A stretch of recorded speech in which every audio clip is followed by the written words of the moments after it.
1984 कतलेआम की जांच ਦੀਆਂ ਫਾਈਲਾਂ ਜਨਤਕ ਕਰਨ ਦੀ ਮੰਗ ਬੀਜੇਪੀ ਆਗੂ ਆਰਪੀ ਸਿੰਘ ਨੇ ਅਮਿਤ ਸ਼ਾਹ ਨੂੰ ਲਿਖੀ ਚਿੱਠੀ ਕਿਹਾ ਅਸਲ ਦੋਸ਼ੀਆਂ ਦਾ ਚਿਹਰਾ ਆਵੇ ਸਭ ਦੇ ਸਾਹਮਣੇ ट्रुथ कमीशन का गठन कर पूरी साजिश का किया जाए पर्दाफाश। मुख्यमंत्री भगवंत मान ने सारे विभागों तो मंगी रिपोर्ट, पूछा किहड़े अफसर ने कितनी बार लोगों के कोल पहुंच के सुनिया समस्यावां, निर्देशों के बावजूद भी ज्यादातर अफसरां ने नहीं किए ने जिलों के दौरे। अमृतसर के अजनाला में दो धिरां दे विचाले जबरदस्त बवाल, एक धिर ते पथरा करने का इल्जाम, पुलिस कोल पहुंचा मामला, पहला भी दोवें धिरां दे विचाले हो चुका है झगड़ा। बठिंडा जेल दे विच गैंगस्टर करमजीत ने वार्डन ते जेल स्टाफ ते कीता हमला, कुटमार करन ते धमकियां देण दा इल्जाम, गैंगस्टर दे खिलाफ मामला दर्ज। गैंगस्टर सुखा दुन्नेके दे नाम ते फिरोजपुर दे कारोबारी नूं आईयां धमकी भरियां कॉल्स, 50 लाख दी मंगी रंगदारी, पैसे ना देण ते जानों मारन दी दित्ती धमकी। गैंगस्टर दीपक टीनू दा ट्रांजिट रिमांड लैण दे लई अज फिर दिल्ली रवाना होगी मानसा पुलिस। पिछली बार नहीं मिली सी कस्टडी, मानसा पुलिस की गिरफ्त चों ही फरार होया सी टीनू। अमृतसर दे जंडियाला गुरु विच पेट्रोल पंप ते लुटेरे दा कतल, पिस्टल विखा के कैश लुट के भज रहा सी बदमाश, सिक्योरिटी गार्ड ने चला दी गोली।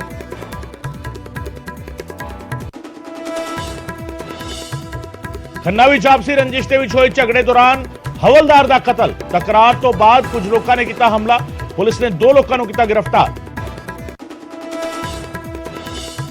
राम रहीम की पैरोल से बवाल जारी, रामचंद्र छत्रपति के बेटे अंशुल पैरोल के खिलाफ खड़काणगे कोर्ट का बूहा, बोले डेरा मुखी के जेल तो बाहर आने के नाल गवाहां की जान नूं ही खतरा।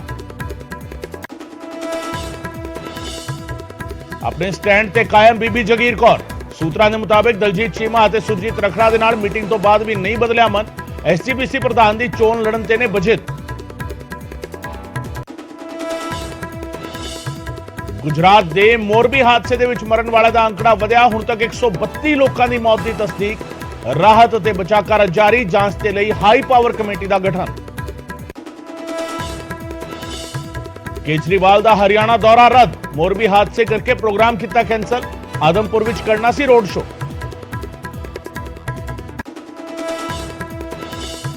गुजरात के कवड़िया स्टैच्यू ऑफ यूनिटी ते पहुंचे पीएम मोदी, सरदार पटेल को दी श्रद्धांजलि, कौमी एकता दिवस मौके चुकाई सौं।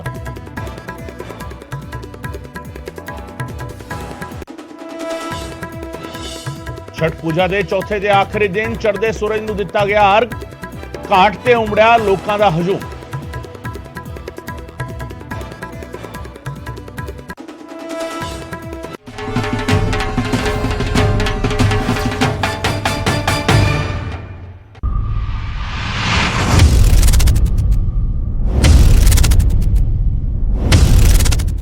न्यूज़ 18 पंजाब हरियाणा वेख रहे दर्शकों का स्वागत है। मैं हां गगनदीप चौहान ते इस वेले दे बुलेटिन की शुरुआत सब तो वड्डी खबर दे नाल 1984 का कतलेआम, जी हां वो कतलेआम जिहड़ा हजे भी लोगों के जहन दे विच ताजा है, जिस दी तस्वीरां हजे तक भी लोग भुल्ले नहीं ने। उस कतलेआम दी फाइलां जनतक करन दी मंग की गई है। 1984 कतलेआम दी फाइलां जनतक करन दी मंग आरपी सिंह ने की है। केंद्रीय गृह मंत्री अमित शाह नूं चिट्ठी लिखी आरपी सिंह ने जांच दी फाइलां जनतक करन दी मंग की है ते इस दे नाल ही ट्रुथ कमीशन दे गठन दी भी मंग की गई है। ट्रुथ कमीशन का गठन करके असल दोषियों का चेहरा लोगों के सामने आना चाहिए, मंग कर रहे हैं RP Singh. RP Singh BJP के आगू ने और आरपी सिंह ने मंग चुकी है असल दोषियों का चेहरा सब दे सामने आवे, सियासी लाहे दे लई दंगे कराउण वालियां दा पर्दाफाश होवे। आरपी सिंह ने चिट्ठी लिखी है केंद्रीय गृह मंत्री अमित शाह नूं।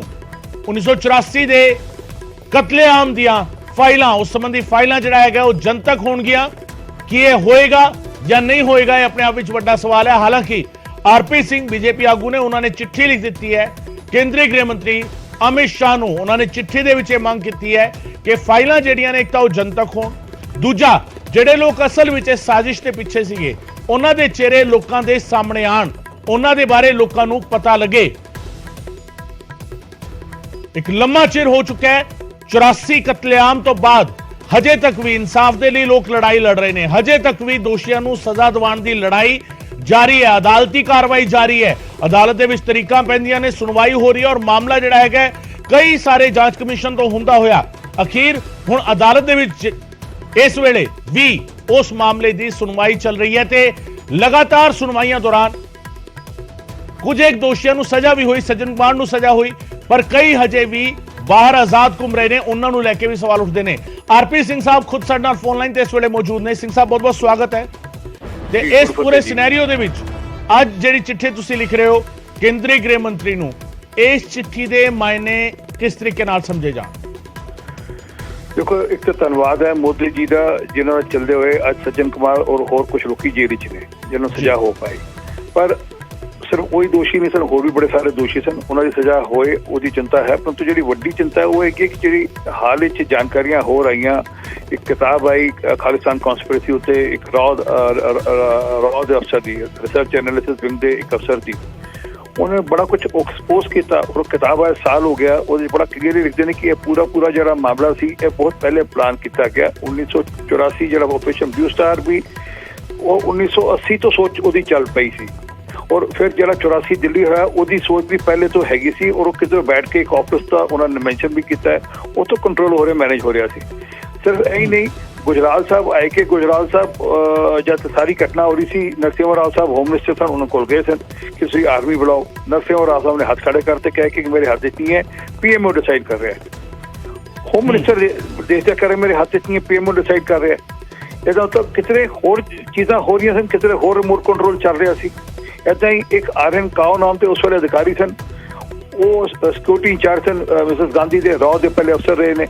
वो उन्होंने कैटेगोरिकली बोलिया कि ब्रीच हो रहा है प्राइम मिनिस्टर की सिक्योरिटी उस चले वो किदे कहने से ब्रीच हो रहा सी, किदा हो रहा सी, ये जानकारियां जरा पूरी घटना चक्कर होया।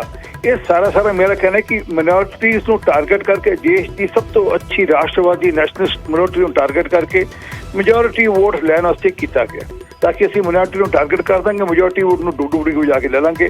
और जो जानकारी ने इसकी प्लानिंग बहुत पहले तो शुरू हो गई थी, मतलब 84 ऑपरेशन ब्लू स्टार तो बहुत पहले, और दिल्ली की घटना तो पहले। हालांकि दिल्ली की घटना की भी जो जानकारी ने प्लानिंग पहले तो सी, ओदी लिस्टा बनिया, वो पाउडर इकट्ठा होना, जरा सफेद पाउडर पाया गया लोगों का, या गले जो टायर पाए गए। और ये भी जानकारी थी कि एक जगह है अकबर रोड, एक अकबर रोड उत्थे बैठ के सारी प्लानिंग होती, जिसे कमलनाथ और अरुण सिंह, अरुण नेहरू, फौतेदार, ये सारे लोग की बैठ के उत्थे प्लानिंग करते थे। और इन्हों की देख रेख पहले संजय गांधी की देख रेख बाद राजीव गांधी की देख रेख सारा होंदा सी। उसी के चलते जब राजीव गांधी ने भाषण देता उत्थे इंडिया गेट, उत्थे क्या जब बड़ा पेड़ गिरता है तो धरती हिलती है, वो वीडियो भी मैं ही लेके आया थी सरकार करवा के। वो जब बड़ा पेड़ गिरता है धरती हिलती है, तो वो की कह रहे थे जेड़े कांग्रेसियों ने हत्या की थी, उन्होंने कह रहे कोई गल नहीं करती, चिंता ना करो। और फिर पुलिस भी इशारा करे थी कि तुसी इत्ते कोई एक्शन नहीं लेना। उसी के चलते हुए एक FIR 300 हत्या, एक FIR कभी होंदा नहीं कि 300 लोगों की हत्या की जाए, उन्हें मर्डर किया जाए, वो एको FIR दर्ज करती जाए। और जस्टिस सिंगला ने तो बड़ा स्पष्ट किया, जिन्होंने SIT की रिपोर्ट दी लास्ट, उन्हें बड़ा स्पष्ट किया कि ये पिछे कोई ना कोई बड़ा हाथ सी जिन्हें पुलिस को एक्शन नहीं लैन दिता, जुडिशरी से इन्फ्लुएंस किया। ये सारे ऑन रिकॉर्ड ने डॉक्यूमेंट और एविडेंस। ਹੁਣ ਜਿਹੜੀ ਜਸਟਿਸ ਢਿੰਗਰਾ ਕਹਿ ਰਹੇ ਨੇ, ਜਾਂ ਜਿਹੜੀ ਕਿਤਾਬ ਆਈ ਹੈ ਉਹ ਕਹਿ ਰਹੀ ਹੈ, ਜਾਂ RN ਕਾਓ ਦੇ ਜਿਹੜੇ ਉਸ ਵੇਲੇ ਹੋਰ ਡਿਟੇਲਸ ਨੇ, ਅਸੀਂ ਕਹਿ ਰਹੇ ਕਿ ਸਰਕਾਰ ਇਹ ਸਾਰੇ ਡਾਕੂਮੈਂਟ ਡੀਕਲਾਸੀਫਾਈ ਕਰੇ, ਲੋਕਾਂ ਨੂੰ ਪਤਾ ਲੱਗੇ ਕਿ ਇਹ ਸਾਰਾ ਮਾਮਲਾ ਕਿੱਦਾਂ ਰਚਿਆ ਗਿਆ। और ਜਿਹੜੇ ਉਸ ਵੇਲੇ ਦੇ ਲੋਕੀ ਨੇ ਉਹਨਾਂ ਨੂੰ ਬੁਲਾ ਕੇ ਇੱਕ ਟਰੁਥ ਕਮਿਸ਼ਨ ਬਣਾਇਆ ਜਾਏ, ਉਹਦੇ ਜਿਹੜੇ ਉਸ ਵੇਲੇ ਦੇ ਲੋਕੀ ਹੈਗੇ ਉਹਨਾਂ ਨੂੰ ਬੁਲਾ ਕੇ ਪੁੱਛਿਆ ਜਾਏ। ਉਹ ਬੇਸ਼ੱਕ ਅਰੁਣ ਸਿੰਘ ਨੇ ਹੈਗੇ ਨੇ ਹਲੇ, ਕਮਲਨਾਥ ਹੈਗੇ ਹਲੇ, ਉਸ ਵੇਲੇ ਪੁਲਿਸ ਅਧਿਕਾਰੀ ਨੇ ਗੌਤਮ ਕੌਲ ਮੇਰੇ ਖਿਆਲ ਹੋਣਗੇ ਹਲੇ ਵੀ, ਜਾਂ ਜਿਹੜੇ ਉਸ ਵੇਲੇ ਮੈਕਸਲ ਬਰੇਰਾ ਸੀ, ਜਾਂ ਨਿਖਲ ਕੁਮਾਰ ਸੀ, ਜਾਂ ਉਸ ਵੇਲੇ ਸੰਜੇ ਸੂਰੀ ਪੱਤਰਕਾਰ ਸਨ, ਹੋਰ ਜਿਹੜੇ ਪੱਤਰਕਾਰ। ਆਰਪੀ ਸਿੰਘ ਸਾਹਿਬ ਇਹ ਸਾਰੇ ਚਿਹਰੇ ਜਿਹੜੇ ਹੈਗੇ ਸ਼ਾਮਿਲ ਹੋਣੇ ਚਾਹੀਦੇ। ਸਾਡੇ ਨਾਲ ਦਲਜੀਤ ਚੀਮਾ ਸਾਹਿਬ ਵੀ ਜੁੜ ਰਹੇ ਨੇ, ਉਹਨਾਂ ਦੇ ਨਾਲ ਵੀ ਅਸੀਂ ਗੱਲ ਕਰਦੇ ਹਾਂ। ਸ਼੍ਰੋਮਣੀ ਅਕਾਲੀ ਦਲ ਦੇ ਮੁੱਖ ਬੁਲਾਰੇ ਨੇ ਡਾਕਟਰ ਦਲਜੀਤ ਚੀਮਾ। ਡਾਕਟਰ ਚੀਮਾ, ਬਹੁਤ ਬਹੁਤ ਸਵਾਗਤ ਹੈ। ਆਰਪੀ ਸਿੰਘ ਸਾਹਿਬ ਸਾਡੇ ਨਾਲ ਮੌਜੂਦ ਨੇ। ਆਰਪੀ ਸਿੰਘ ਸਾਹਿਬ ਨੇ ਚਿੱਠੀ ਲਿਖੀ ਹੈ ਕੇਂਦਰੀ ਗ੍ਰਹਿ ਮੰਤਰੀ ਨੂੰ, ਜਿਸ ਦੇ ਵਿੱਚ ਮੰਗ ਕੀਤੀ ਗਈ ਹੈ ਕਿ 84 ਦਾ ਜਿਹੜਾ ਕਤਲੇਆਮ ਸੀਗਾ ਉਸ ਦੇ ਨਾਲ ਜੁੜੀਆਂ ਹੋਈਆਂ ਸਾਰੀਆਂ ਫਾਈਲਾਂ ਜਿਹੜੀਆਂ ਨੇ ਉਹ ਜਨਤਕ ਹੋਣੀਆਂ ਚਾਹੀਦੀਆਂ ਨੇ, ਔਰ ਟੂ ਦਾ ਪੁਆਇੰਟ ਜਿਹੜਾ ਐਕਚੁਅਲ ਹੋਇਆ ਕੀ ਹੈ ਉਹ ਸਾਰੀ ਹਕੀਕਤ ਲੋਕਾਂ ਦੇ ਸਾਹਮਣੇ ਆਣੀ ਚਾਹੀਦੀ ਹੈ। ਕਨਸਪੀਰੇਸੀ ਕਿੱਥੇ ਘੜੀ ਗਈ ਹੈ, ਕਿਵੇਂ ਹੋਇਆ। ਆਰਪੀ ਸਿੰਘ ਸਾਹਿਬ ਵੀ ਸਾਡੇ ਨਾਲ ਫੋਨ ਲਾਈਨ ਤੇ ਮੌਜੂਦ ਨੇ, ਉਹ ਹਵਾਲਾ ਦੇ ਰਹੇ ਨੇ ਇੱਕ ਸਾਬਕਾ ਰੋਹ ਅਧਿਕਾਰੀ ਦੇ ਵੱਲੋਂ ਲਿਖੀ ਗਈ ਕਿਤਾਬ ਦਾ, ਜਿਸ ਦੇ ਵਿੱਚ ਉਹਨਾਂ ਨੇ ਕਈ ਸਾਰੀ ਗੱਲਾਂ ਦਾ ਜ਼ਿਕਰ ਕੀਤਾ ਹੈ ਕਿ ਇਹ ਤਿਆਰੀ 80 ਤੋਂ ਚੱਲ ਰਹੀ ਸੀਗੀ। 80 ਦੇ ਸਾਲ ਤੋਂ ਜਿਹੜਾ ਹੈਗਾ ਇਹ ਸ਼ੁਰੂਆਤ ਹੋ ਚੁੱਕੀ ਸੀ ਔਰ 84 ਵਿੱਚ ਇਸ ਨੂੰ ਅੰਜਾਮ ਦਿੱਤਾ ਗਿਆ। ਚੀਮਾ ਸਾਹਿਬ, ਇਸ ਮੰਗ ਨੂੰ ਤੁਸੀਂ ਕਿਵੇਂ ਦੇਖਦੇ ਹੋ ਸ਼੍ਰੋਮਣੀ ਅਕਾਲੀ ਦਲ ਦੇ? ਦੇਖੋ, ਗੱਲ ਤੇ ਹੈ ਕਿ ਚੀਜ਼ਾਂ ਤਾਂ ਸਾਰੀਆਂ ਪਹਿਲਾਂ ਹੀ ਜਨਤਕ ਆ। ਨਾਨਾਵਤੀ ਕਮਿਸ਼ਨ ਦੀ ਰਿਪੋਰਟ ਜਿਹੜੀ ਆ ਉਹ ਪਾਰਲੀਮੈਂਟ 'ਚ ਪੇਸ਼ ਹੋ ਚੁੱਕੀ ਆ ਔਰ ਉਹਦੇ ਵਿੱਚ ਇਹ ਬੜਾ ਸਪਸ਼ਟ ਲਿਖਿਆ ਹੋਇਆ ਹੈ ਕਿ ਇਹ ਆਰਗੇਨਾਈਜ਼ਡ ਕ੍ਰਾਈਮ ਸੀਗਾ।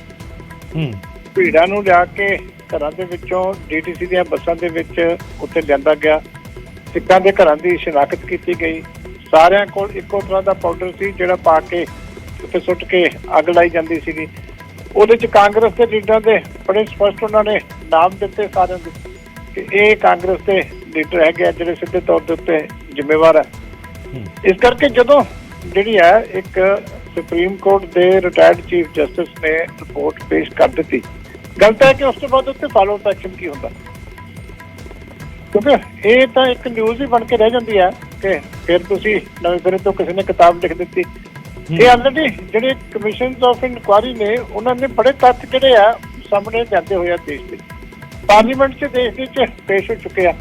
ਗੱਲ ਤਾਂ ਫਾਲੋ ਅਪ ਐਕਸ਼ਨ ਦੀ ਹੈ ਕਿ ਉਹਨਾਂ ਦੇ ਉੱਤੇ ਫਾਲੋ ਅਪ ਐਕਸ਼ਨ ਜਿਹੜਾ ਉਹ ਕਿਉਂ ਨਹੀਂ ਹੁੰਦਾ। ਫਾਲੋ ਅਪ ਥੋੜਾ ਬਹੁਤਾ ਐਕਸ਼ਨ ਹੋਇਆ, ਉਸ ਤੋਂ ਬਾਅਦ ਜਿਹੜਾ ਹੈਗਾ ਉਹਦੇ 'ਚ ਸੱਜਣ ਕੁਮਾਰ ਜੇਲ੍ਹ ਗਿਆ, ਕੁਝ ਹੋਰ ਲੋਕਾਂ ਦੇ ਕੇਸ ਖੁੱਲੇ ਤੇ ਐਕਚੁਅਲੀ ਤੇ ਗੱਲ ਹੈ ਕਿ ਫਾਲੋ ਅਪ ਐਕਸ਼ਨ ਦੇ ਨਾਲ ਹੀ ਜਿਹੜੀ ਹੈਗੀ ਆ ਕੋਈ ਲੋਕਾਂ ਨੂੰ ਇਨਸਾਫ ਮਿਲ ਸਕਦਾ ਹੈ। ਪਹਿਲਾਂ ਬਹੁਤ ਕੁਝ ਜਨਤਕ ਹੋ ਚੁੱਕਿਆ, ਪਹਿਲਾਂ ਜਿੰਨਾ ਜਨਤਕ ਹੋ ਚੁੱਕਿਆ ਉਹ ਤਾਂ ਘੱਟੋ ਘੱਟ ਉਹਦੇ ਉੱਤੇ ਤਾਂ ਐਕਸ਼ਨ ਹੋਵੇ ਨਾ। ਪਹਿਲਾਂ ਜਿਹੜਾ ਜਨਤਕ ਹੋਇਆ ਉਸ ਤੇ ਐਕਸ਼ਨ ਹੋਣਾ ਚਾਹੀਦਾ ਹੈ। ਚੀਮਾ ਸਾਹਿਬ ਬਣੇ ਰਹੋ ਸਾਡੇ ਨਾਲ। ਸਿੰਘ ਸਾਹਿਬ ਵੀ ਸਾਡੇ ਨਾਲ ਮੌਜੂਦ ਨੇ, ਸਾਡੇ ਨਾਲ ਬਰਿੰਦਰ ਸਿੰਘ ਢਿੱਲੋਂ ਵੀ ਜੁੜ ਰਹੇ ਨੇ, ਪ੍ਰਧਾਨ ਨੇ ਪੰਜਾਬ ਯੂਥ ਕਾਂਗਰਸ ਦੇ। ਢਿੱਲੋਂ ਸਾਹਿਬ, ਬਹੁਤ ਬਹੁਤ ਸਵਾਗਤ ਹੈ। ਆਰਪੀ ਸਿੰਘ ਸਾਹਿਬ ਨੇ ਅੱਜ ਕੇਂਦਰੀ ਗ੍ਰਹਿ ਮੰਤਰੀ ਨੂੰ ਇੱਕ ਚਿੱਠੀ ਲਿਖੀ ਹੈ ਜਿਸ ਦੇ ਵਿੱਚ ਉਹਨਾਂ ਨੇ ਮੰਗ ਕੀਤੀ ਹੈ ਕਿ 84 ਦੇ ਨਾਲ ਜੁੜੇ ਕਤਲੇਆਮ ਦੀ ਜਿਹੜੀਆਂ ਫਾਈਲਾਂ ਜਿਹੜੀਆਂ ਨੇ ਸਰਕਾਰੀ ਫਾਈਲਾਂ ਤਾਂ ਉਹ ਜਨਤਕ ਹੋਣੀ ਚਾਹੀਦੀ ਹੈ।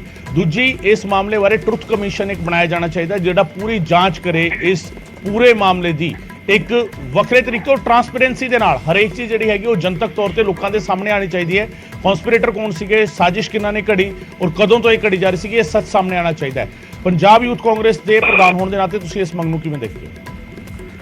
ਅਸੀਂ ਕਹਿੰਦੇ ਬਿਲਕੁਲ ਹੋਣਾ ਚਾਹੀਦਾ, ਕੋਈ ਬੰਦਾ ਬਖਸ਼ਿਆ ਨਹੀਂ ਜਾਣਾ ਚਾਹੀਦਾ। ਜਿਹੜੇ ਭਾਵੇਂ ਸਿੱਖ ਕਤਲੇਆਮ ਸ਼ਾਮਲ ਸੀ, ਜਿਹੜੀਆਂ ਜਨਤਕ ਗੱਲਾਂ ਉਹ ਵੀ ਜਨਤਕ ਹੋਣੀਆਂ ਚਾਹੀਦੀਆਂ ਵੀ ਕਿਉਂ ਇਹ ਫੈਸਲੇ ਲਿੱਤੇ ਗਏ।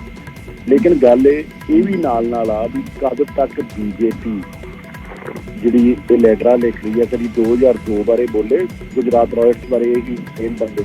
ਇਸ ਕਰਕੇ ਇੰਪਲੀਮੈਂਟ ਕਰਨੀ ਜ਼ਰੂਰੀ ਆ ਕਿਉਂਕਿ ਇਹ ਸਿਰਫ ਰਾਜਨੀਤੀਕਰਨ ਨੂੰ ਗੱਲਾਂ ਕੀਤੀਆਂ ਜਾਂਦੀਆਂ। ਇਹ ਜਦੋਂ ਕੀ ਅਕਾਲੀ ਦਲ ਜਿਹੜੀ ਅੱਜ ਹੁਣ ਮੈਂ ਸੁਣ ਰਿਹਾ ਸੀ ਗੱਲ ਕਰ ਰਿਹਾ ਬਹਿਬਲ ਕਲਾਂ ਔਰ ਬਰਗਾੜੀ ਬਾਰੇ ਬੋਲੇ ਵੀ ਉਦੋਂ ਗੱਲਾਂ ਜਨਤਕ ਹੋਣੀਆਂ ਚਾਹੀਦੀਆਂ, ਕਿਉਂ ਗੋਲੀਆਂ ਚੱਲੀਆਂ। ਗੱਲਾਂ ਰਾਜਨੀਤੀਕਰਨ ਨੂੰ ਨਾ ਕਰੋ ਨਾ ਵੀ ਸਿਰਫ ਇੱਕ ਪਾਰਟੀ ਨੂੰ ਆਪਾਂ ਮਾੜਾ ਚੰਗਾ ਬੋਲ ਕੇ ਕੀ ਉਹਦੇ ਨਾਲ ਇਨਸਾਫ ਮਿਲ ਜੂਗਾ।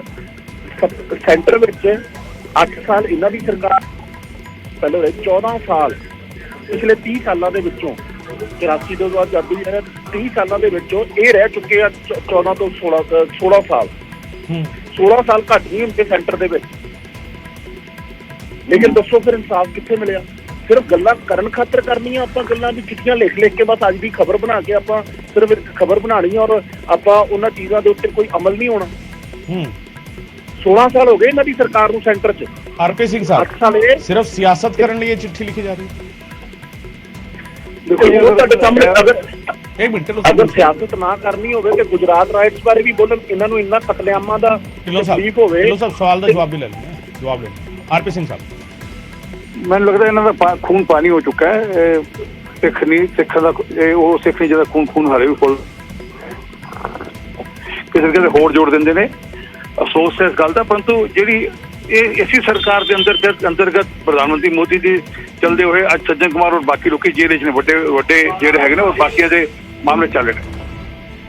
ਤੇ ਬੜਾ ਸਪਸ਼ਟ ਹੈ ਕਿ ਅਸੀਂ ਇਹਦੀ ਰਾਜਨੀਤੀ ਨਹੀਂ, ਮੈਂ ਕਹਿੰਦਾ ਜਿਹੜੇ ਡਾਕੂਮੈਂਟ ਉਸ ਵੇਲੇ ਦੇ ਹੈਗੇ ਨੇ, ਜਿਹੜੇ ਖਾਸ ਕਰਕੇ ਹੁਣ ਜਿਹੜੀ ਜਾਣਕਾਰੀ ਨਵੀਂ ਜਾਣਕਾਰੀਆਂ ਆਈਆਂ ਨੇ ਉਹ ਜਨਤਕ ਹੋਏ, ਉਹ ਡੀਕਲਾਸੀਫਾਈ ਹੋਣ ਡਾਕੂਮੈਂਟ, ਔਰ ਇੱਕ 25 ਸਾਲ ਤੋਂ ਬਾਅਦ ਡਾਕੂਮੈਂਟ ਡੀਕਲਾਸੀਫਾਈ ਕਰਨ ਵਾਸਤੇ ਕੋਈ ਪ੍ਰੋਸੈਸ ਵੀ ਹੁੰਦਾ, ਉਹ ਪ੍ਰੋਸੈਸ ਸ਼ੁਰੂ ਕੀਤਾ ਜਾਏ ਤਾਂ ਕਿ ਔਰ ਜਿਹਨੂੰ ਕੋਈ RTI ਦੇ ਅੰਤਰਗਤ ਕੋਈ ਜਾਣਕਾਰੀ ਮੰਗੇ ਉਹ ਜਾਣਕਾਰੀ ਮਿਲਣੀ ਚਾਹੀਦੀ ਹੈ ਤਾਂ ਕਿ ਪਤਾ ਲੱਗੇ ਕਿ ਜਿਹੜਾ ਉਹਦੇ ਪਿੱਛੇ ਉਸ ਵੇਲੇ षड्यंत्र रचिया जा रहे जिੱਥੋਂ ਬੈਠ ਕੇ रचिया जा रहे षड्यंत्र जब होम मिनिस्टर हथ खड़े करके कि मेरे हाथ 'ਚ कुछ नहीं हैगा तो वो जानकारी बाहर आनी चाहिए सारी भी होम मिनिस्टर ਦੇ ਪਿੱਛੇ ਕੌਣ ਸੀ तो जब होम मिनिस्टर हथ खड़े कर रहे थे ਤੇ ਕੌਣ ਸੀ ਜਿਹੜਾ ਚਲਾ ਰਹੇ ਸੀ ਸਿਸਟਮ ਨੂੰ। ਡਾਕਟਰ ਚੀਮਾ ਜਿਹੜੀ ਗੱਲ ਕਹਿ ਰਹੇ ਨੇ ਕਿ ਆਲਰੇਡੀ ਬਹੁਤ ਸਾਰੀਆਂ ਗੱਲਾਂ ਜਨਤਕ ਨੇ ਪਰ ਉਹਨਾਂ ਦਾ ਫੋਲੋਅਪ ਨਹੀਂ ਹੁੰਦਾ, ਜਿਹੜੀ ਕਾਰਵਾਈ ਹੁੰਦੀ ਹੈ ਉਹਦਾ ਫੋਲੋਅਪ ਨਹੀਂ ਹੁੰਦਾ ਔਰ ਇਸ ਕਰਕੇ ਕਿਤੇ ਨਾ ਕਿਤੇ ਕਮੀ ਜਿਹੜਾ ਹੈਗਾ ਖਾਮੀ ਹੈਗੀ ਹੈ ਜਿਹੜੀ ਉਹ ਰਹਿ ਜਾਂਦੀ ਹੈ। ਆਰਪੀ ਸਿੰਘ ਸਾਹਿਬ ਨਹੀਂ ਫੋਲੋਅਪ ਤੇ ਹਰ ਚੀਜ਼ ਦਾ ਹੋ ਰਿਹਾ ਜੀ, ਇਹ ਨਹੀਂ ਫੋਲੋਅਪ ਨਹੀਂ ਹੋ ਰਿਹਾ ਜੀ। ਜਿਹੜਾ ਮੇਰਾ ਕਹਿਣਾ ਕਿ ਜਿਹੜੇ ਡਾਕੂਮੈਂਟ ਨੇ ਉਹਦੀ ਜਾਣਕਾਰੀਆਂ ਦਿੱਤੀਆਂ ਜਾਣ ਜੀ, ਜਿਹੜੇ ਉਸ ਵੇਲੇ ਦੇ ਹੋਰ ਡਾਕੂਮੈਂਟ ਨੇ ਉਹ ਸਾਰੇ ਬਾਹਰ ਆਣ, ਉਹ ਡਾਕੂਮੈਂਟ ਦੇ ਆਧਾਰ ਤੇ ਸਾਰੀ ਗੱਲ ਹੋਏਗੀ ਜੀ।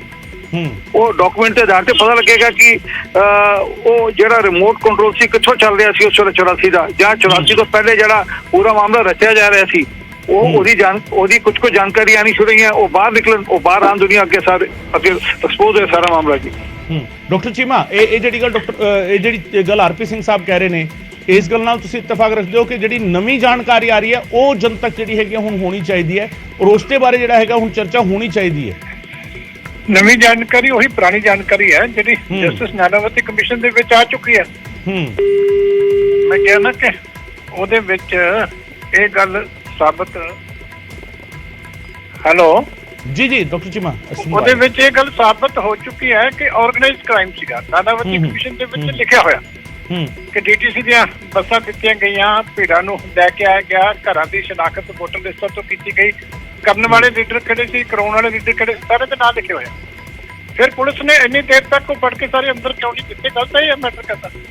ਉਹ ਪਾਊਡਰ ਕਿੱਥੋਂ ਖਰੀਦਿਆ ਗਿਆ ਸੀ ਉਹ ਬਰਾਮਦੀ ਕਰਨਾ ਪੁਲਿਸ ਦਾ ਕੰਮ ਹੈ। ਉਹਦੇ ਚ ਹੁਣ ਕੀ ਜਾਂਚ ਕਿੰਨੀ ਵਾਰੀ ਕਰਾਓਗੇ? ਠੀਕ ਚੀਮਾ ਸਾਹਿਬ ਸਿੰਘ ਸਾਹਿਬ ਇਹ ਕਹਿ ਰਹੇ ਸੀਗੇ ਚੀਮਾ ਸਾਹਿਬ ਇੱਕ ਚੀਜ਼ ਮੈਂ ਐਡ ਕਰ ਦਵਾਂ ਚੀਮਾ ਸਾਹਿਬ ਇੱਕ ਚੀਜ਼ ਮੈਂ ਐਡ ਕਰ ਦਵਾਂ ਆਰਪੀ ਸਿੰਘ ਸਾਹਿਬ ਕਹਿ ਰਹੇ ਸੀਗੇ ਕਿ ਉਸ ਵੇਲੇ ਦੇ ਹੋਮ ਮਿਨਿਸਟਰ ਸੀਗੇ ਨਰਸਿਮਹਾ ਰਾਓ, ਉਹਨਾਂ ਦੇ ਕੋਲ ਆਈਕੇ ਗੁਜਰਾਲ ਸਾਹਿਬ ਜਾਂਦੇ ਨੇ ਕਿ ਤੁਸੀਂ ਆਰਮੀ ਸੱਦ ਲਓ, ਉਹ ਹੱਥ ਖੜੇ ਕਰ ਦਿੰਦੇ ਨੇ ਤੇ ਹੋਮ ਮਿਨਿਸਟਰ ਹੱਥ ਖੜੇ ਕਰ ਰਹੇ ਸੀਗੇ। ਇਹ ਗੱਲ ਪਹਿਲਾਂ ਜਨਤਕ ਹੋ ਚੁੱਕੀ ਹੈ। ਦੂਜੀ ਗੱਲ ਕਿ ਇਸ ਦੇ ਬਾਰੇ ਜਿਹੜੇ ਰੌ ਦੇ ਸਾਬਕਾ ਅਧਿਕਾਰੀ ਨੇ ਕਿਤਾਬ ਲਿਖੀ ਹੈ ਉਸ ਦੇ ਵਿੱਚੋਂ ਉਹਨਾਂ ਨੇ ਹਵਾਲਾ ਦਿੱਤਾ ਕਿ ਕੁਝ ਨਵੀਆਂ ਗੱਲਾਂ ਜਿਹੜੀਆਂ ਨੇ ਉਹਨਾਂ ਨੇ ਦੱਸੀਆਂ ਨੇ ਕਿ 80 ਵਿੱਚੋਂ 80ਵੇਂ ਦੇ ਦਹਾਕੇ ਵਿੱਚ ਜਿਹੜਾ ਹੈਗਾ 80 ਦਾ ਸਾਲ ਜਿਹੜਾ ਸੀਗਾ 1980 ਤੋਂ ਇਹ ਸਾਰੀ ਤਿਆਰੀ ਚੱਲ ਰਹੀ ਸੀਗੀ ਔਰ 84 ਦੇ ਵਿੱਚ ਇਸ ਨੂੰ ਸਾਰੇ ਨੂੰ ਅੰਜਾਮ ਦਿੱਤਾ ਗਿਆ। ਇੱਥੇ ਤੱਕ ਕਿ ਇੰਦਰਾ ਗਾਂਧੀ ਦੇ ਕੋਈ ਸੁਰੱਖਿਆ ਅਧਿਕਾਰੀ ਸੀਗੇ ਮਿਸਟਰ ਕੌ, ਉਹਨਾਂ ਦਾ ਹਵਾਲਾ ਉਹਨਾਂ ਨੇ ਦਿੱਤਾ ਕਿ ਉਹਨਾਂ ਨੇ ਕਿਹਾ ਸੀਗਾ ਕਿ ਪ੍ਰਧਾਨ ਮੰਤਰੀ ਦੀ ਸਿਕਿਉਰਿਟੀ ਵਿੱਚ ਬ੍ਰੀਚ ਹੋ ਰਿਹਾ ਹੈ। ਇਹ ਸਾਰੀਆਂ ਚੀਜ਼ਾਂ ਕੌਣ ਕਰ ਰਿਹਾ ਸੀਗਾ, ਕੌਣ ਕਰਵਾ ਰਿਹਾ ਸੀਗਾ, ਇਹ ਸਾਰੀ ਚੀਜ਼ਾਂ ਪਹਿਲਾਂ ਜਦ ਤੱਕ ਹੋ ਚੁੱਕੀਆਂ ਨੇ। ਦੇਖੋ ਕਾਫੀ ਕੁਝ ਜਿਹੜੀਆਂ ਪਹਿਲੀਆਂ ਕਮਿਸ਼ਨ ਦੀਆਂ ਰਿਪੋਰਟਾਂ ਨੇ ਆ ਚੁੱਕਿਆ। ਜੇ ਤੁਸੀਂ ਉਹਨਾਂ ਬੰਦਿਆਂ ਦੇ ਖਿਲਾਫ ਕਾਰਵਾਈ ਕਰੋਗੇ ਤੇ ਫਿਰ ਅਗਲੀ ਸਚਾਈ ਆਪਣੇ ਆਪ ਸਾਹਮਣੇ ਆਏਗੀ, ਕਿਉਂਕਿ ਇਹ ਚੀਜ਼ਾਂ ਜਿਹੜੀਆਂ ਫਾਈਲਾਂ ਦੇ ਵਿੱਚ ਘੁੰਮੀ ਜਾਣ ਉਹਦੇ ਨਾਲ ਕਦੀ ਵੀ ਸੋਲੂਸ਼ਨ ਜਿਹੜਾ ਸਿਰੇ ਨਹੀਂ ਚੜਦਾ। ਜਦੋਂ ਤੁਸੀਂ ਬੰਦੇ ਫੜਨੇ ਸ਼ੁਰੂ ਕਰੋਗੇ ਕਿ ਉਹ ਭੀੜ ਕੌਣ ਲੈ ਕੇ ਆਇਆ ਸੀ, ਬੱਸਾਂ ਨੂੰ ਕਿੰਨੇ ਮੋਟੀਵੇਟ ਕੀਤਾ ਸੀ। ਹੁਣ ਦਿੱਲੀ ਦੇ ਵਿੱਚ ਪੁਲਿਸ ਨੂੰ ਇੰਨੇ ਸਾਲਾਂ ਚੋਂ ਪਤਾ ਹੀ ਨਹੀਂ ਲੱਗੇ। ਦੇਖੋ ਨਾ 10,000 ਦੇ ਕਰੀਬ ਉੱਥੇ ਜਿਹੜੇ ਲੋਕ ਮਾਰੇ ਗਏ ਤੇ ਕੀ ਪੁਲਿਸ ਨੂੰ ਇੰਨੇ ਸਾਲਾਂ ਦੇ ਵਿੱਚ ਬੰਦੇ ਨਹੀਂ ਲੱਭੇ ਕਿ ਕਿਹੜੇ ਬੰਦੇ ਸੀ ਜਿਨ੍ਹਾਂ ਨੇ ਭੀੜਾਂ ਦੀਆਂ ਗਵਾਹੀਆਂ ਕੀਤੇ ਗਏ? ਤੇ ਇਹ ਕਿਉਂ ਹਾਲੇ ਤੱਕ ਜਿਹੜੇ ਵੱਡੇ ਲੀਡਰ ਆ ਇਹ ਵੀ ਹਾਲੇ ਤੱਕ ਕਿਉਂ ਘੁੰਮ ਰਿਹਾ? ਜੇ ਇਹਨਾਂ ਦੀ ਪ੍ਰੋਪਰ ਇੰਟਰੋਗੇਸ਼ਨ ਹੁੰਦੀ ਤੇ ਸਾਰੇ ਤੱਥ ਆਪਣੇ ਆਪ ਸਾਹਮਣੇ ਆ ਜਾਂਦੇ। ਬਰਿੰਦਰ ਢਿੱਲੋਂ ਸਾਹਿਬ ਵੀ ਸਾਡੇ ਨਾਲ ਮੌਜੂਦ ਨੇ। ਚੀਮਾ ਸਾਹਿਬ, ਬਰਿੰਦਰ ਢਿੱਲੋਂ ਸਾਹਿਬ ਕਹਿ ਰਹੇ ਨੇ ਕਿ ਇਹ ਸਾਰੀਆਂ ਚੀਜ਼ਾਂ ਸਿਰਫ ਹੁਣ ਪੋਲਿਟਿਕਸ ਕਰਨ ਲਈ ਹੋ ਰਹੀਆਂ ਨੇ, ਅਦਰਵਾਈਜ਼ ਜਿੰਨਾ ਇਸ਼ੂਜ਼ ਤੇ ਗੱਲ ਹੋਣੀ ਚਾਹੀਦੀ ਹੈ। ਅਕਾਲੀ ਦਲ ਨੂੰ ਵੀ ਉਹਨਾਂ ਨੇ ਸਵਾਲ ਕੀਤਾ ਹੈ ਕਿ ਬਰਗਾੜੀ ਤੇ ਬਾਬਲ ਕਲਾਂ ਦੇ ਬਾਰੇ ਅਕਾਲੀ ਦਲ ਕਿਉਂ ਨਹੀਂ ਬੋਲਦਾ, ਉਸ ਵੇਲੇ ਬਾਰੇ ਸਵਾਲ ਕਿਉਂ ਨਹੀਂ ਕਰਦਾ? ਦੇਖੋ ਗੱਲ ਇਹ ਹੈ ਕਿ ਜਿਹੜੀ ਹੈ ਬਰਗਾੜੀ ਬਾਰੇ ਬਾਬਲ ਕਲਾਂ ਬਾਰੇ 5 ਸਾਲ ਇਹਨਾਂ ਦੀ ਕਾਂਗਰਸ ਦੀ ਸਰਕਾਰ ਇੱਥੇ ਰਹੀ ਹੈ। ਜੇ ਕਿਸੇ ਦੇ ਅਗੇਂਸਟ ਕੋਈ ਕਿਸੇ ਦਾ ਕਸੂਰ ਸੀ ਤੇ ਚੱਕ ਕੇ ਅੰਦਰ ਕਿਉਂ ਨਹੀਂ ਕੀਤਾ? ਕਿੰਨੇ ਰੋਕਿਆ ਸੀ? ਪੂਰੇ 5 ਸਾਲ ਕਾਂਗਰਸ ਦੀ ਸਰਕਾਰ ਉਸ ਤੋਂ ਬਾਅਦ ਰਹੀ ਹੈ। ਇਮੀਡੀਏਟਲੀ ਘਟਨਾ ਤੋਂ ਬਾਅਦ ਜਿਹੜੀ ਹੈ ਕਾਂਗਰਸ ਦੀ ਸਰਕਾਰ ਆ ਗਈ ਸੀਗੀ। ਇਸ ਕਰਕੇ 5 ਸਾਲ ਦਾ ਪੂਰਾ ਸਮਾਂ ਮਿਲਿਆ। ਅੱਜ ਕਿਸੇ ਦੇ ਕਹਿਣ ਦੀ ਕੀ ਲੋੜ ਹੈ? ਹੁਣ 1984 ਦੇ ਕੇਸ ਨੂੰ ਜਿਹਦੇ ਚ 10,000 ਲੋਕਾਂ ਦਾ ਕਤਲੇਆਮ ਹੋਇਆ ਕਿ ਉਹਦੇ ਵਿੱਚ ਤੁਸੀਂ ਦੋਸ਼ੀ ਪਾਈ ਜਾਂਦੇ ਹੋ, ਕਾਂਗਰਸ ਪਾਰਟੀ ਦੋਸ਼ੀ ਪਾਈ ਜਾਂਦੀ ਆ, ਕਾਂਗਰਸ ਦੇ ਵੱਡੇ ਲੀਡਰ ਦੋਸ਼ੀ ਪਾਈ ਜਾਂਦੇ ਆ, ਤੇ ਉਹਦਾ ਤੁਸੀਂ ਆ ਕੇ ਬਰਗਾੜੀ ਨਾਲ ਕਰਕੇ ਤੇ ਲੋਕਾਂ ਨੂੰ ਜਵਾਬ ਦੇ ਦਿਓ। ਇਹ ਕੋਈ ਲੌਜਿਕ ਤਾਂ ਨਹੀਂ ਬਣਦਾ।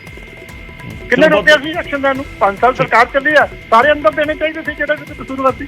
ਠੀਕ, ਬਹੁਤ ਬਹੁਤ ਸ਼ੁਕਰੀਆ ਡਾਕਟਰ ਚੀਮਾ, ਤੁਹਾਡਾ ਬਹੁਤ ਬਹੁਤ ਸ਼ੁਕਰੀਆ। ਬਰਿੰਦਰ ਢਿੱਲੋਂ ਤੁਹਾਡਾ ਬਹੁਤ ਬਹੁਤ ਸ਼ੁਕਰੀਆ। ਆਰਪੀ ਸਿੰਘ ਸਾਹਿਬ ਤੁਹਾਡਾ ਵੀ ਬਹੁਤ ਬਹੁਤ ਸ਼ੁਕਰੀਆ ਸਾਡੇ ਨਾਲ ਗੱਲ ਕਰਨ ਦੇ ਲਈ। ਸੋ ਆਰਪੀ ਸਿੰਘ ਬੀਜੇਪੀ ਆਗੂ ਨੇ, ਉਹਨਾਂ ਨੇ ਚਿੱਠੀ ਲਿਖੀ ਹੈ ਕੇਂਦਰੀ ਗ੍ਰਹਿ ਮੰਤਰੀ ਨੂੰ ਔਰ ਮੰਗ ਕੀਤੀ ਹੈ ਕਿ ਕੁਝ ਜਾਣਕਾਰੀਆਂ ਅਜਿਹੀਆਂ ਨੇ ਜਿਹੜੀ ਜਨਤਕ ਹੋਣੀਆਂ ਚਾਹੀਦੀਆਂ ਨੇ ਔਰ ਇਸ ਜਾਣਕਾਰੀ ਦੇ ਵਿੱਚ ਉਹਨਾਂ ਨੇ ਕਈ ਸਾਰੀਆਂ ਗੱਲਾਂ ਜਿਹੜੀਆਂ ਨੇ ਉਹ ਦੱਸੀਆਂ ਨੇ। ਰॉ ਦੇ ਇੱਕ ਸਾਬਕਾ ਅਧਿਕਾਰੀ ਦੀ ਕਿਤਾਬ ਦਾ ਉਹਨਾਂ ਨੇ ਹਵਾਲਾ ਦਿੱਤਾ। ਉਹਨਾਂ ਨੇ ਕਿਹਾ ਕਿ ਇਹ ਸਾਰੀ ਗੱਲ ਜਿਹੜਾ ਹੈਗਾ 80 ਦੇ ਦਹਾਕੇ ਤੋਂ ਇਹ ਸਾਰੀ ਤਿਆਰੀ ਚੱਲ ਰਹੀ ਸੀਗੀ। ਮਨਜਿੰਦਰ ਸਿਰਸਾ ਸਾਹਿਬ ਸਾਡੇ ਨਾਲ ਜੁੜ ਰਹੇ ਨੇ ਇਸ ਵੇਲੇ। ਮਨਜਿੰਦਰ ਸਿਰਸਾ ਸਾਹਿਬ, ਇਹ ਮੰਗ ਜਿਹੜੀ ਆਰਪੀ ਸਿੰਘ ਸਾਹਿਬ ਕਰ ਰਹੇ ਨੇ ਕਿ ਜਿਹੜੀ ਫਾਈਲਾਂ ਨੇ ਉਹ ਜਨਤਕ ਹੋਣੀ ਚਾਹੀਦੀਆਂ ਨੇ। ਉਹ ਕਹਿ ਰਹੇ ਨੇ ਕਿ 1984 ਦੀਆਂ ਫਾਈਲਾਂ ਜਨਤਕ ਕੀਤੀਆਂ ਜਾਣ। ਬੀਜੇਪੀ ਆਗੂ ਆਰਪੀ ਸਿੰਘ ਨੇ ਅਮਿਤ ਸ਼ਾਹ ਨੂੰ ਬਕਾਇਦਾ ਚਿੱਠੀ ਲਿਖੀ ਹੈ ਕੇਂਦਰੀ ਗ੍ਰਹਿ ਮੰਤਰੀ ਨੂੰ, ਔਰ ਜਾਂਚ ਦੀਆਂ ਫਾਈਲਾਂ ਜਨਤਕ ਕਰਨ ਦੀ ਮੰਗ ਕੀਤੀ ਹੈ। ਪੂਰੀ ਸਾਜ਼ਿਸ਼ ਦਾ ਪਰਦਾਫਾਸ਼ ਕਰਨ ਦੇ ਲਈ ਟਰੁੱਥ ਕਮਿਸ਼ਨ ਬਣਾਇਆ ਜਾਵੇ, ਅਸਲ ਦੋਸ਼ੀਆਂ ਦਾ ਚਿਹਰਾ ਸਭ ਦੇ ਸਾਹਮਣੇ ਆਵੇ, ਸਿਆਸੀ ਲਾਹੇ ਦੇ ਲਈ ਦੰਗੇ ਕਰਾਉਣ ਵਾਲਿਆਂ ਦਾ ਪਰਦਾਫਾਸ਼ ਹੋਵੇ। ਇੰਦਰਾ ਗਾਂਧੀ ਦੇ ਕਤਲ ਨੂੰ ਲੈ ਕੇ ਉਹਨਾਂ ਦੇ ਸੁਰੱਖਿਆ ਸਲਾਹਕਾਰ ਆਰਨ ਕਾਓ ਦਾ ਜਿਹੜਾ ਲਿਖਿਆ ਹੋਇਆ ਨੋਟ ਸੀਗਾ ਉਹ ਵੀ ਜਨਤਕ ਕੀਤਾ ਜਾਵੇ। ਚਿੱਠੀ ਜਿਹੜੀ 38 ਸਾਲ ਹੋ ਗਏ ਨੇ ਪਰ ਅਜੇ ਤੱਕ ਪੂਰਾ ਇਨਸਾਫ ਨਹੀਂ ਮਿਲਿਆ, ਉਸ ਦੇ ਵਿੱਚ ਜ਼ਿਕਰ ਕੀਤਾ ਗਿਆ ਜਗਦੀਸ਼ ਟਾਈਟਲਰ ਤੇ ਕਮਲਨਾਥ ਵਰਗੇ ਅਜੇ ਵੀ ਖੁੱਲੇ ਘੁੰਮ ਰਹੇ ਨੇ। ਚਿੱਠੀ ਵਿੱਚ ਸਾਬਕਾ ਰॉ ਅਧਿਕਾਰੀ ਜੀਬੀਐਸ ਸਿੱਧੂ ਦੀ ਕਿਤਾਬ ਦਾ ਜ਼ਿਕਰ ਕੀਤਾ ਗਿਆ। ਰਾਜੀਵ ਗਾਂਧੀ ਨੇ ਕਿਹਾ ਕਿ ਜਦ ਕੋਈ ਵੱਡਾ ਦਰਖਤ ਡਿੱਗਦਾ ਹੈ ਤਾਂ ਧਰਤੀ ਹਿਲਦੀ ਹੈ। ਸਾਫ਼ ਹੁੰਦਾ ਹੈ ਕਿ 84 ਦੇ ਕਤਲੇਆਮ ਨੂੰ ਰਾਜੀਵ ਗਾਂਧੀ ਅਗਵਾਈ ਦੇ ਰਹੀ ਸੀ। ਇਹ ਸਾਰੀਆਂ ਗੱਲਾਂ ਆਰਪੀ ਸਿੰਘ ਸਾਹਿਬ ਲਿਖ ਰਹੇ ਨੇ ਆਪਣੀ ਚਿੱਠੀ ਦੇ ਵਿੱਚ। ਮਨਜਿੰਦਰ ਸਿੰਘ ਸਿਰਸਾ ਸਾਹਿਬ ਇਸ ਚੀਜ਼ ਨੂੰ ਕਿਵੇਂ ਦੇਖਦੇ ਨੇ, ਕਿਉਂਕਿ ਕਾਫੀ ਚਿਰ ਤੋਂ ਤੁਸੀਂ ਵੀ ਇਸ ਲੜਾਈ ਦੇ ਵਿੱਚ ਸ਼ਾਮਿਲ ਹੋ ਜਿਹੜੀ 84 ਦੇ ਉਸ ਵੇਲੇ ਦੇ ਕਤਲੇਆਮ ਦੇ ਪੀੜਤ ਹਜੇ ਵੀ ਲੜ ਰਹੇ ਆ ਉਸ ਇਨਸਾਫ ਦੀ ਲੜਾਈ ਨੂੰ, ਤੁਸੀਂ ਉਹਨਾਂ ਦੇ ਨਾਲ ਖੜੇ ਹੁੰਦੇ ਹੋ। ਇਸ ਚਿੱਠੀ ਨੂੰ ਕਿਵੇਂ ਦੇਖਦੇ ਹੋ ਤੁਸੀਂ?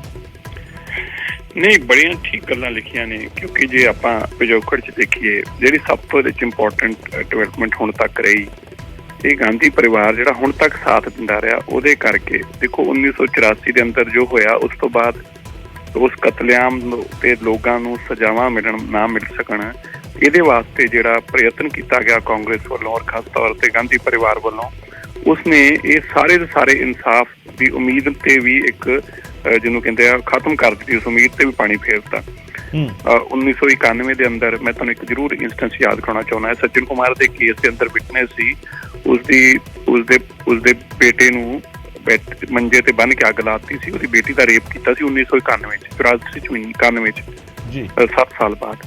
ਸੋ ਤੁਸੀਂ ਦੇਖੋ ਕਿ ਕਿੰਨਾ ਦਰਦਨਾਕ ਮੰਜ਼ਰ ਆ ਕਿ ਇੱਕ ਪਰਿਵਾਰ ਨਾਲ ਪਹਿਲਾਂ ਇੰਨੀ ਜ਼ਿਆਦਤੀ ਹੋਈ, ਉਹਦੇ ਬਾਅਦ ਉਹ ਇਨਸਾਫ ਵਾਸਤੇ ਦੌੜ ਰਿਹਾ ਹੈ ਤੇ ਵੱਡੇ ਵੱਡੇ ਲੀਡਰਾਂ ਨੂੰ ਉਹਨਾਂ ਨੂੰ ਸਿਕਿਉਰਟੀਆਂ ਦੇ ਕੇ ਤੇ ਉਹਨਾਂ ਨੂੰ NSG ਪੁਲਿਸ ਦੇ ਦਿੱਤੀ, ਉਹਨਾਂ ਨੂੰ ਮੰਤਰੀ ਬਣਾ ਦਿੱਤਾ। ਔਰ ਜਿਹੜਾ ਉਹਨਾਂ ਦਾ ਵਸਾਵਾ ਕੀਤਾ, ਜਿਨ੍ਹਾਂ ਦੇ ਘਰਾਂ ਨੂੰ ਅੱਗ ਲਾਤੀ, ਤਬਾਹੀ ਹੋ ਗਈ, ਉਹਨਾਂ ਨੂੰ ਬਿਠਾਇਆ ਕਿੱਥੇ? ਉਹਨਾਂ ਨੂੰ ਜਾਂ ਤੇ ਸੱਜਣ ਕੁਮਾਰ ਦਾ ਜਿੱਥੇ ਕੌਂਸਟੀਚੁਐਂਸੀ ਸੀ ਉਹਦਾ ਘਰ ਸੀ ਉਹਦੇ ਬਿਲਕੁਲ ਨਾਲ ਉੱਥੇ ਵਸਾਇਆ, ਜਾਂ HKL ਭਗਤ ਦਾ ਜਿਹੜਾ ਘਰ ਸੀ ਉਹਦੇ ਨਾਲ ਲੋਕਾਂ ਨੂੰ ਵਸਾਇਆ, ਤਾਂ ਕਿ ਇਹ ਦਹਿਸ਼ਤ 'ਚ ਹਰ ਵੇਲੇ ਰਹਿਣ। ਸੋ ਇਹ ਜੋ ਕੁਝ ਹੋਇਆ ਉਹ ਇੱਕ ਬੜਾ ਸੰਯੋਜਿਤ ਤਰੀਕੇ ਦੇ ਨਾਲ ਬਹੁਤ ਲੰਬੀ ਪਲੈਨਿੰਗ ਦੇ ਨਾਲ ਕੀਤਾ ਗਿਆ ਸੀ। ਇਹ ਸਾਰੀਆਂ ਚੀਜ਼ਾਂ ਜਨਤਕ ਹੋਣੀਆਂ ਚਾਹੀਦੀਆਂ ਨੇ, ਕਿਉਂਕਿ ਜਦੋਂ ਅਸੀਂ ਇਹਨਾਂ ਲੋਕਾਂ ਨੂੰ ਸਜ਼ਾਵਾਂ ਦਿਵਾਉਂਦੇ ਆ ਰਹੇ, ਅਸੀਂ ਦੇਖਦੇ ਆ ਰਹੇ ਬਹੁਤ ਜਿਹੜੀਆਂ ਨਾ ਇਹਦੇ ਅੰਦਰ ਡੀਪ ਕੌਨਸਪੀਰੇਸੀਜ਼ ਨੇ, ਬਹੁਤ ਕੁਛ ਆ। ਇਸ ਲੜਾਈ ਨੂੰ ਬੜਾ ਸਮਾਂ ਹੋ ਗਿਆ ਸਾਨੂੰ ਵੀ ਲੜਦਿਆਂ ਨੂੰ, ਕੁਝ ਲੋਕਾਂ ਨੂੰ ਜੇਲ੍ਹਾਂ 'ਚ ਲਿਜਾਉਣ 'ਚ ਕਾਮਯਾਬ ਹੋਏ, ਔਰ ਕੁਛ ਅਜੇ ਸਾਨੂੰ ਪਤਾ ਹੈ, ਸ਼ਰੇਆਮ ਪਤਾ ਸਾਡੇ ਸਾਹਮਣੇ ਘੁੰਮ ਰਿਹਾ, ਸਾਨੂੰ ਪਤਾ ਇਹ ਕਾਤਲ ਆ, ਲੇਕਿਨ ਵਿਟਨੈਸ ਡਰਦੀਆਂ ਨੇ, ਲੋਕ ਅਜੇ ਵੀ ਇੰਨਾ ਦਹਿਸ਼ਤ 'ਚ ਨਹੀਂ। ਜੇ ਤੁਸੀਂ ਉਹਨਾਂ ਪਰਿਵਾਰਾਂ ਨੂੰ ਮਿਲੋ, ਉਹ ਕਹਿੰਦੇ ਜੀ ਬਸ ਹੁਣ ਸਾਨੂੰ ਜੀਣ ਦਿਓ, ਅਸੀਂ ਨੇੜੇ ਵੀ ਨਹੀਂ ਜਾਣਾ। ਇਹੋ ਜਿਹੇ ਕਈ ਪਰਿਵਾਰ ਨੇ। ਸੋ ਇਹ ਵਾਕਈ ਸਾਰੀਆਂ ਚੀਜ਼ਾਂ ਸਾਹਮਣੇ ਆਉਣੀਆਂ ਚਾਹੀਦੀਆਂ ਨੇ। ਸਿਰਸਾ ਸਾਹਿਬ, ਇੱਕ ਇਸ ਦੇ ਵਿੱਚ ਜ਼ਿਕਰ ਕੀਤਾ ਹੈ ਕਿ ਜਸਟਿਸ ਢੀਂਗਰਾ ਕਮਿਸ਼ਨ ਨੂੰ ਸਰਕਾਰ ਨੇ ਹਜੇ ਤੱਕ ਐਕਸ਼ਨ ਟੇਕਨ ਰਿਪੋਰਟ ਨਹੀਂ ਦਿੱਤੀ। ਆਰਪੀ ਸਿੰਘ ਸਾਹਿਬ ਆਪਣੀ ਚਿੱਠੀ ਵਿੱਚ ਜ਼ਿਕਰ ਕਰਦੇ ਨੇ ਕਿ ਜਸਟਿਸ ਢੀਂਗਰਾ ਕਮਿਸ਼ਨ ਨੂੰ ਐਕਸ਼ਨ ਟੇਕਨ ਰਿਪੋਰਟ ਹਜੇ ਤੱਕ ਨਹੀਂ ਦਿੱਤੀ ਗਈ। ਹੁਣ ਤਾਂ ਮੌਜੂਦਾ ਸਰਕਾਰ ਨੂੰ ਵੀ ਇੱਕ ਲੰਮਾ ਅਰਸਾ ਹੋ ਚੁੱਕਾ ਹੈ ਕੰਮ ਕਰਦੇ ਨੂੰ, ਔਰ ਬਕਾਇਦਾ ਇਸ ਮਾਮਲੇ ਵਿੱਚ ਤਾਂ ਜਿਸ ਤੇਜ਼ੀ ਦੇ ਨਾਲ ਕੰਮ ਕੀਤਾ ਗਿਆ, ਇਹ ਐਕਸ਼ਨ ਟੇਕਨ ਰਿਪੋਰਟ ਦਾ ਕੀ ਮਸਲਾ ਹੈਗਾ? ਮੈਂ ਤੇ ਹੁਣੇ ਉਹਨੂੰ ਤੇ ਤੁਹਾਡੀ ਜਾਣਕਾਰੀ ਹੁਣੇ ਸੁਣ ਰਿਹਾ। ਐਕਸ਼ਨ ਜਸਟਿਸ ਢੀਂਗੜਾ ਨੇ ਤਾਂ ਕੋਈ ਐਕਸ਼ਨ ਟੇਕਨ ਰਿਪੋਰਟ ਦੇਣੀ ਨਹੀਂ ਸੀਗੀ। ਜਸਟਿਸ ਢੀਂਗੜਾ ਨੇ ਜਿਹੜੀਆਂ ਸਰਕਾਰ ਨੇ ਖੁਲਵਾਈ ਸੀ, ਦੁਬਾਰਾ ਰੀਓਪਨਿੰਗ ਕਰਾਈ ਸੀ ਕੇਸਿਸ ਨੂੰ, ਉਸ ਕੇਸਿਸ ਦੇ ਵਾਸਤੇ SIT ਬਣਾਈ ਗਈ ਸੀਗੀ। ਉਹ ਸੁਪਰੀਮ ਕੋਰਟ ਨੇ ਬਾਅਦ ਮੋਨੀਟਰਿੰਗ ਕੀਤੀ, ਔਰ ਜਿਹੜੇ ਕੇਸਿਸ ਬੰਦ ਕਰ ਦਿੱਤੇ ਗਏ ਸੀਗੇ ਉਹ ਸੁਪਰੀਮ ਕੋਰਟ ਨੇ ਫਿਰ ਇੱਕ ਹੋਰ SIT ਬਣਵਾ ਕੇ ਉਹਨਾਂ ਦੀ ਸਾਰੀ ਜਾਣਕਾਰੀ ਆਪਣੇ ਕੋਲ ਮੰਗਵਾਈ। ਜਿਹੜੇ ਕੇਸਿਸ ਖੁਲਵਾਏ ਸੀ ਉਸ ਦੇ ਚੱਲਦੇ ਹੀ ਕੁਝ ਲੋਕਾਂ ਨੂੰ, ਇੱਕ ਨੂੰ ਸਜ਼ਾਏ ਮੌਤ ਵੀ ਹੋਈ, ਉਮਰ ਕੈਦ ਹੋਈ, ਜਿਹੜੇ ਉਸ ਕੇਸਿਸ ਦੇ ਚੱਲਦੇ ਹੀ। ਸੋ ਮੈਰੌਲੀ ਵਾਲੇ ਕੇਸ ਦੇ ਅੰਦਰ ਉਹ ਜਸਟਿਸ ਢੀਂਗੜਾ ਦੀ ਜਿਹੜੀ ਸਿੱਟ ਬਣੀ ਸੀ ਉਹਨਾਂ ਤੋਂ ਹੀ ਸਾਰੇ ਬਿਆਨ, ਔਰ ਉਹਦੇ ਅੰਦਰ ਉਹਨਾਂ ਦੇ ਨਾਲ ਜਿਹੜੇ ਕੇਸਿਸ ਨੂੰ ਬੰਦ ਕਰਨ ਦੀ ਗੱਲ ਕੀਤੀ ਗਈ ਸੀ ਕਿ ਇਹ ਐਵੀਡੈਂਸ ਨਹੀਂ ਹੈਗਾ, ਉਹ ਸਾਰੇ ਵੀ ਦੁਬਾਰਾ ਤੋਂ ਖੰਗਾਲੇ ਗਏ ਸੀ। ਸੋ ਐਕਸ਼ਨ ਦੀ ਤਾਂ ਇੱਕ ਐਸੀ ਕੋਈ ਕਮੇਟੀ ਨਹੀਂ ਸੀ ਜਿਸ ਕਮੇਟੀ ਨੇ ਖੁਦ ਐਕਸ਼ਨ ਤਾਂ SIT ਨੇ, ਪੁਲਿਸ ਨੇ ਹੀ ਲੈਣਾ ਸੀਗਾ, ਔਰ ਉਹਦੇ 'ਚ ਸਜ਼ਾਵਾਂ ਵੀ ਪੁਲਿਸ ਨੇ ਹੁਣ ਬੰਦ ਕੇਸਾਂ ਨੂੰ ਖੁਲਵਾ ਕੇ ਜਿਹੜੇ ਲੋਕ ਘਰਾਂ 'ਚ ਪਏ ਸੀਗੇ ਉਹਨਾਂ ਨੂੰ ਲਿਆ ਕੇ। ਲਿਖ ਰਹੇ ਨੇ ਕਿ ਜਸਟਿਸ ਢੀਂਗਰਾ ਕਮਿਸ਼ਨ ਨੂੰ ਸਰਕਾਰ ਨੇ ਐਕਸ਼ਨ ਟੇਕਨ ਰਿਪੋਰਟ ਦੇਣੀ ਸੀ, ਉਹ ਹੁਣ ਤੱਕ ਨਹੀਂ ਦਿੱਤੀ ਹੈ।